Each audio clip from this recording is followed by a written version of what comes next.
Hello friends, welcome back to our channel. நம்ம last வீடியோவில் ஒரு நர்சரி விசிட் பண்ணியிருந்தோம். அதில் ஒரு பிளான்ட் வாங்கியிருந்தேன் அப்படின்னு சொல்லியிருந்தேன். என்ன பிளான்ட் பார்த்தீங்கன்னா கொய்யா பிளான்ட் தான் வாங்கியிருந்தேன். எதனால நான் கொய்யா பிளான்ட் வாங்கினேன்னு பார்த்தீங்கன்னா, எங்கள் பாட்டி வீட்டில் ஒரு கொய்யா மரம் இருந்துச்சு. என் சைல்ட்ஹுட் ஃபுல்லாகவே நான் கொய்யாவாக சாப்பிட்டுக்கிட்டே இருந்தேன்.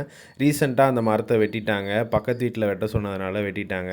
கிட்டத்தட்ட அந்த மரத்தை வெட்டி 1 இயர் ஆயிடுச்சு. ஆனால் எனக்கு அந்த அளவுக்கு டேஸ்ட்டாக வேறு எங்கேயுமே கொய்யா கிடைக்கல. நான் பல இடத்துல வாங்கி சாப்பிட்டு பார்த்துட்டேன். இதுக்கப்புறம் இந்த அளவுக்கு டேஸ்ட்டாக கொய்யா கிடைக்காது அப்படின்னு தெரிஞ்சிருந்துச்சு அந்த மரத்துலேருந்து விதையாச்சும் எடுத்திருப்பேன். நான் ஸ்கூல் படிக்கும்போது ஸ்கூல் முடிச்சுட்டு வந்து அந்த மரத்தில் ஏறி கொய்யா பறித்து எங்கள் பாட்டிக்கு கொடுத்துட்டு நானும் சாப்பிடுவேன்.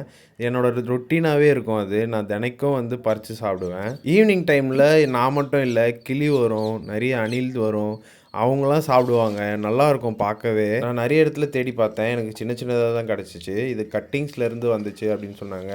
இதோட டேஸ்ட் நல்லாயிருக்கும், நீங்கள் ட்ரை பண்ணி பாருங்கள் அப்படின்னு சொல்லி கொடுத்தாங்க.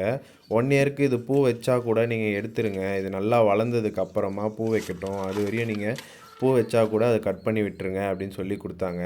இது எனக்கு தரையில் வச்சு வளர்க்கணுன்னு தான் ஆசை. பட் ஆனால் தரையில் வைக்க இடம் இல்லை. அப்படியே தரையில் வச்சு வளர்த்தா கூட யாராச்சும் திருப்பி வெட்டு அப்படின்னு சொன்னால் என்னால் தாங்க முடியாது. அதனால் இதை தொட்டிலே வச்சு வளர்த்துடலாம் அப்படின்னு சொல்லி தொட்டியில் வச்சுருக்கேன். பார்ப்போம் இது எந்த அளவுக்கு வளருது அப்படின்னு சொல்லி பார்ப்போம்.